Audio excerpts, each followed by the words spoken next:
Bonjour, bienvenue dans cette nouvelle série de vidéos consacrée au métamodèle du langage.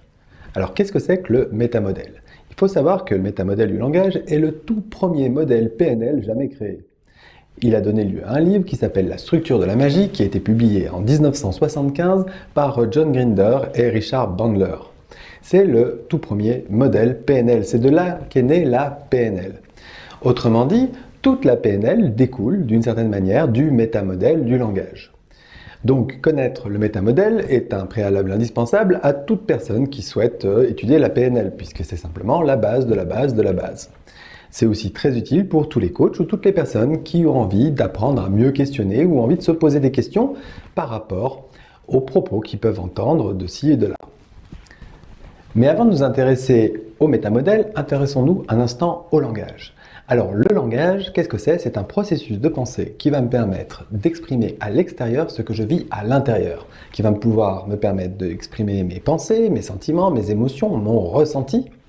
Et c'est aussi un processus de pensée qui va me permettre d'élaborer toute ma réflexion, tous mes projets, tous mes envies, qui va me permettre de me poser des questions. Plus j'aurai un langage varié, plus j'aurai de vocabulaire et plus je vais pouvoir rentrer dans la finesse, à la fois dans l'expression mais aussi dans ma propre réflexion. Donc c'est important, même à tout âge, d'enrichir en permanence son vocabulaire. Alors le langage, c'est un processus de pensée, mais c'est aussi un code. C'est-à-dire qu'on partage tous le langage, tous les êtres humains, à peu près tous les êtres humains savent parler, et en même temps, on ne partage pas le même code. C'est-à-dire que nous n'avons pas le même langage. Quelqu'un qui parle allemand, par exemple, ne sera pas nécessairement comprise par quelqu'un qui ne parle pas allemand. Enfin, ne sera pas comprise du tout d'ailleurs par quelqu'un qui ne parle pas allemand. Donc c'est un code qui n'est pas universel, il est propre à chaque culture. Alors, c'est un code, ça signifie quoi? Ça signifie que les mots ne sont qu'une représentation de la réalité, mais ce n'est pas la réalité. Si je vous dis une chaise, je vous dis une chaise, mais en même temps, ce n'est pas la réalité, c'est simplement un mot qui désigne une chaise.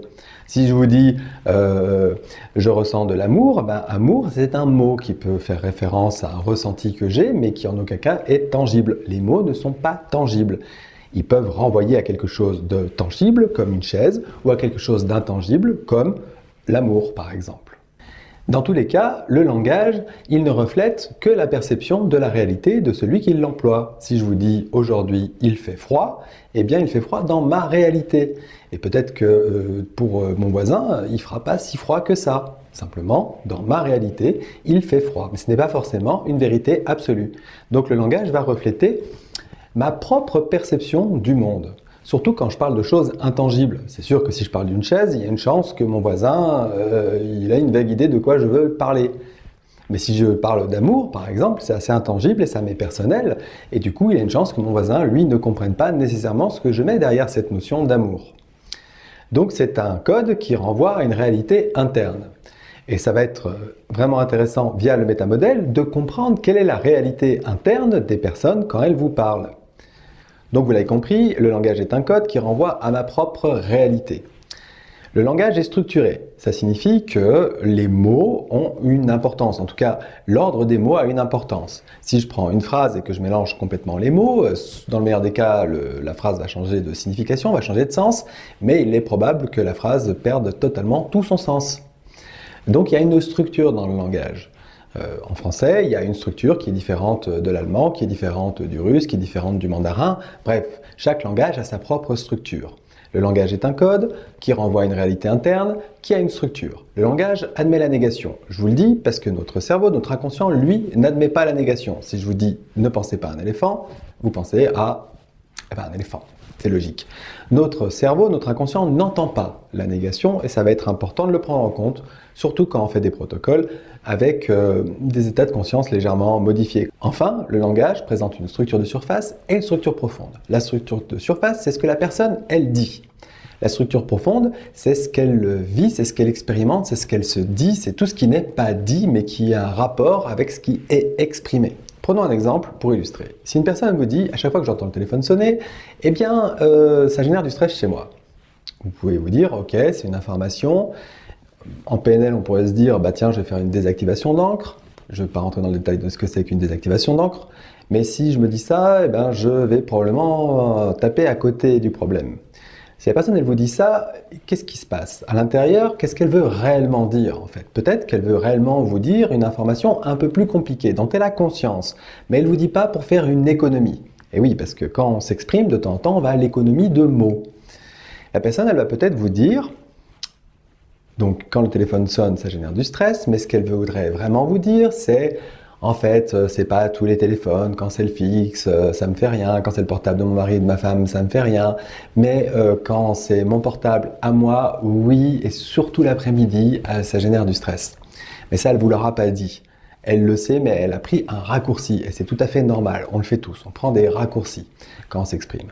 Donc là, on est dans une structure un peu plus profonde, et par le questionnement, on va aller chercher finalement, mais qu'est-ce qui fait qu'il y a juste l'après-midi, quand c'est son portable qui sonne, que ça génère du stress? Et là, on va aller commencer à poser des questions grâce au métamodèle, et peut-être que la personne, elle va vous dire quelque chose comme, en fait, oui, parce que l'après-midi, tous les après-midi, ma mère, elle m'appelle, et en fait, ça me stresse à mort quand c'est ma mère qui m'appelle. Vous allez encore plus profondément et dire mais qu'est-ce qui se passe et qu'est-ce qui fait que quand votre mère elle vous appelle, ça génère du stress? Eh bien en fait, quand elle m'appelle, tout le temps elle me fait des reproches sur la façon d'éduquer mes enfants et du coup, je me mets à me dire que je suis une mauvaise mère et je me mets à culpabiliser. Et là, on a commencé à avoir du matériel intéressant pour aller travailler sur la représentation qu'elle a d'elle-même en l'occurrence. Mais vous voyez qu'entre la structure de surface, à chaque fois que le téléphone sonne, ça génère du stress, et en fait je culpabilise d'être une mauvaise mère par rapport à ce que me renvoie ma mère, il y a quand même une sacrée différence. Et que si je m'arrête simplement sur la structure de surface sans aller creuser, eh bien je vais complètement me planter en fait, et complètement taper à côté. Je ne vais pas du tout réussir à aider la personne.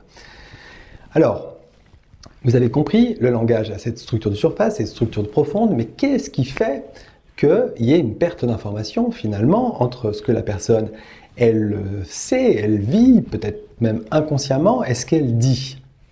Eh bien, ce qui se passe, c'est qu'on va avoir une série de filtres qui vont venir brouiller le message. Et donc le premier filtre, c'est le filtre de sélection et le filtre d'omission qui va avec, parce que je sélectionne des éléments dans mon environnement et j'en omets d'autres. Pourquoi? Tout simplement parce que mon cerveau il est ainsi fait qu'il ne peut pas capter l'intégralité des informations qui nous entourent. Donc je vais capter les informations qui sont en rapport avec ce que je vis. Pour prendre un exemple très simple, eh bien, quand je conduis, je vais capter des informations en rapport avec la route, la voiture de devant, le feu, le gamin qui joue au ballon sur le trottoir et qui potentiellement peut traverser la route sans regarder. Je vais prendre en considération peut-être la voiture de derrière, etc. Mais je vais négliger, je vais omettre l'oiseau qui vole dans le ciel, la dame qui étend son linge sur le balcon, je vais peut-être omettre le fait qu'il y ait des nuages sur ma droite, etc., etc. En tout cas, je ne vais pas y prêter une grande attention. Je vais surtout sélectionner les éléments qui sont en rapport avec ce que je vis. Donc, puisque je sélectionne des éléments, j'en omets nécessairement d'autres. Et c'est encore une fois un processus tout à fait naturel et tout à fait sain. Ça nous permet de ne pas nous disperser, de rester concentrés sur quelques éléments qui sont importants dans un contexte donné. Le deuxième filtre, c'est celui de la généralisation. Il est extrêmement utile celui-ci aussi, puisqu'il va nous permettre, lui, d'apprendre plus facilement. La généralisation, c'est la capacité que j'ai d'une expérience de pouvoir retranscrire ce que j'ai vécu à des expériences similaires. Autrement dit, je vis un événement, j'en tire une expérience et je vais pouvoir appliquer cette expérience à des événements qui ressemblent. Si on n'avait pas ce filtre de généralisation, on serait incapable d'ouvrir une porte de façon naturelle. Vous savez très bien que quand vous avez une poignée de porte, on appuie dessus et on pousse ou on tire la porte et la porte s'ouvre. Vous savez utiliser une poignée de porte. Vous avez généralisé cette information. Si maintenant vous tombez sur une poignée qui marche à l'envers, qui se relève au lieu de se pousser, enfin de se baisser, vous risquez de plusieurs fois essayer de la mettre vers le bas alors qu'elle va vers le haut. Pourquoi? Parce que vous avez généralisé une expérience et que là vous êtes face à une expérience qui est différente. Et vous allez devoir intégrer ce nouvel élément dans le contexte. Mais heureusement qu'on a ce filtre, parce que sinon ça signifierait qu'à chaque fois qu'on a une poignée de porte, on devrait se reposer la question de savoir comment ça fonctionne. Et on devrait tester à chaque fois. Et je suis sûr que vous ne testez pas. Il en va de même de l'apprentissage des mathématiques. Quand on a appris quelques notions de base de mathématiques, les multiplications, quand on a appris comment fonctionnent les multiplications, les divisions, les soustractions, etc., eh bien on va être capable de faire n'importe quelle multiplication, soustraction, division, addition, tout simplement parce qu'on va généraliser notre apprentissage à des contextes similaires. La généralisation, c'est donc très bien.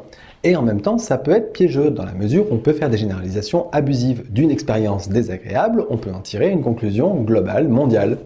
Je prends un exemple, je rencontre quelqu'un qui s'appelle Étienne et ça se passe mal, eh bien, je pourrais en conclure que tous les Étiennes sont des gens pas bien. Ok, et ces généralisations abusives, eh bien, on en fait tous plus ou moins aussi quand même, hein. Le troisième filtre, c'est ce qu'on va appeler de la distorsion. Donc, vous l'avez compris, je sélectionne et je mets des informations, je les généralise, et cette généralisation, elle me donne mon modèle du monde. En fait, une fois que j'ai mon modèle du monde de créer, la distorsion, elle va servir à garder ce modèle du monde cohérent et éviter de remettre en question mon modèle du monde à chaque fois qu'il y a quelque chose qui sort un petit peu de ce que je croyais être la vérité quelque part, ou je croyais être ma vérité. Donc le filtre de distorsion, il va être là pour éviter cette remise en question permanente. Et donc il est aussi intéressant. C'est aussi le filtre qui va jouer dans la création artistique. Le filtre de distorsion va être utile pour ça. Si je prends Dali ou Picasso, eh bien on voit bien dans leur peinture qu'ils ont fait jouer ce filtre de distorsion pour faire coller finalement leur peinture à quelque part leur représentation du monde. Et ça c'est extrêmement intéressant dans la création artistique. Mais je ne m'attarde pas plus sur ce point-là. Revenons à notre modèle du monde. Donc mon modèle du monde est créé et la distorsion elle est là pour être sûre. Elle est le garant de mon modèle du monde puisque en PNL on dit que la directive première de notre système c'est de maintenir la cohérence subjective pour éviter que le système se mette en rideau, que je me pose des questions en permanence et que je sois sans cesse en train de remettre en perspective ou remettre en question mon modèle du monde. Ce filtre va être là. Donc je reviens à ma poignée de porte. Si vous tombez sur une poignée de porte qui s'ouvre en se levant et non pas en se baissant. Si vous n'avez pas ce filtre de distorsion qui vous dirait simplement que c'est qu'une exception finalement, c'est vrai, c'est probablement qu'une exception, et que la plupart des poignées de porte, ça marche pas comme ça, mais celle-là, elle est un peu différente pour telle et telle raison, eh bien vous remettriez complètement votre apprentissage en question. Mais mon Dieu, tout ce qu'on m'a appris pendant des années, c'est des mensonges, les poignées de porte, ça se soulève, ça se baisse pas. Alors évidemment, la distorsion, ça marche dans les deux sens, ça peut être aussi très pernicieux. Prenons un exemple, prenons la personne que vous aimez le moins au monde, une personne qui vous agace, mais prodigieusement, pas forcément une personne que vous haïssez, mais quelqu'un qui vous agace plutôt. Si cette personne qui vous agace, une personne pour laquelle vous n'avez peut-être aucune estime, vous dit « Ah ben j'adore comme t'es sapé aujourd'hui », qu'est-ce que vous allez entendre dans votre distorsion? Vous allez entendre « Il se fout de ma gueule » ou « Je suis sapé comme un clown » ou « Qu'est-ce qu'il veut m'extorquer celui-là encore ?» Il y a une chance que ça se passe comme ça. C'est pas forcément vrai, mais il y a quand même une chance. Pourquoi? Parce que dans mon modèle du monde, cette personne n'est pas valable. Donc si j'ai une information qui vient contrarier ce modèle du monde, eh bien de la même manière, je ne vais pas le remettre en question. Je vais considérer qu'il y a anguille sous roche. Je vais considérer que cette personne n'est pas sincère. Bref, je vais faire de la distorsion. Donc ces trois filtres, sélection, omission, généralisation et distorsion, sont des filtres de perception. Mais comme tous les filtres de perception, ce sont aussi des filtres de restitution de la réalité, de notre réalité. Donc comme les métaprogrammes, et ça en sont d'ailleurs, ce sont des métaprogrammes, il y a une vidéo consacrée à ça dans les vidéos sur les métaprogrammes, eh bien ils vont venir interférer entre ma structure profonde et ma structure de surface. Ces trois filtres-là vont venir jouer aussi, s'ils jouent à l'aller, dans ma perception des événements et de la réalité, ils vont jouer au retour finalement, dans ma restitution des événements et de la réalité. Et donc ces trois filtres vont s'appliquer aussi en matière de linguistique. Ce qui fait qu'entre ma structure profonde et ma structure de surface, eh bien je vais avoir des omissions, des sélections, des généralisations et des distorsions. Et dans cet ordre-là, vous l'avez compris, puisque les distorsions naissent des généralisations qui naissent des omissions. Et ce qui fait que ma structure de surface, finalement, sera comme ça assez pauvre. Et que c'est le questionnement qui va nous permettre de rentrer dans la structure profonde et qui va nous permettre de comprendre en profondeur les tenants et les aboutissants des problématiques de nos clients. Et ça va nous permettre de comprendre en profondeur la personne sans faire une erreur qui serait vraiment préjudiciable pour nos clients en tant que coach, sans faire d'interprétation. Parce que si je ne pose pas de questions, je vais interpréter les propos de surface au regard de mon propre modèle du monde. Si la personne, elle vous dit « Ah ben moi, ce qui m'importe, c'est le partage », et pour vous, le partage, c'est passer du temps avec vos amis et d'échanger, mais pour elle, le partage, c'est simplement partager ses biens, son argent, mais qu'elle se fout complètement de parler avec d'autres personnes, on n'est pas du tout sur la même notion de partage. Donc, vous voyez, l'intérêt du métamodèle du langage, c'est d'aller chercher finalement la réalité de notre client et pas rester campé dans notre première position, dans notre propre modèle du monde. Donc vous l'avez compris, le métamodèle, c'est un outil qui va me permettre d'aller comprendre la réalité de la personne et la manière dont la personne va construire sa réalité d'ailleurs. Ça va me permettre de modéliser les schémas de la personne, ça va me permettre de pouvoir trouver des pistes d'intervention en tant que coach. Bref, ça a une multitude d'utilités pour nous les PNListes, pour nous les coachs. Ce métamodèle est basé sur une question finalement toute simple. Et la question, celle que je vous invite à vous poser quand on vous parle, ou même quand vous m'écoutez, c'est est-ce que ce que me dit la personne signifie réellement quelque chose? Si j'enlève mon modèle du monde, c'est-à-dire que si je sors de ma propre représentation de la réalité, est-ce que les propos de la personne sont réellement compréhensibles? Je vous dis, moi ce qui m'importe dans la vie, c'est surtout d'avoir du temps disponible pour ma famille et gagner beaucoup d'argent, hein, parce que moi je suis vraiment porté par une volonté de me dépasser.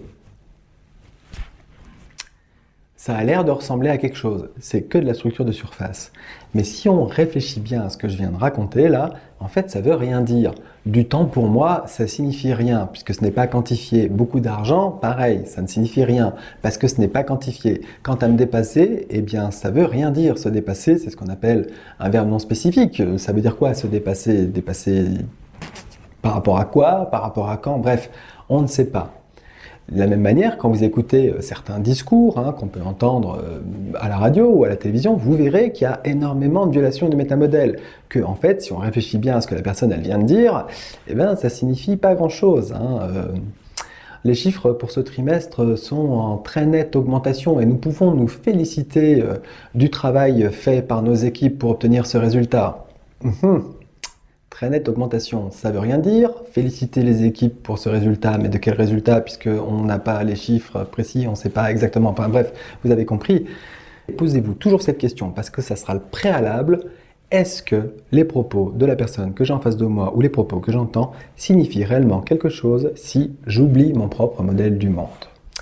Voilà, j'espère que cette vidéo d'introduction vous a plu et maintenant je vous propose de découvrir les 3 filtres et les 3 types de violations du métamodèle un peu plus en détail que sont donc les omissions, les généralisations et les distorsions. Merci.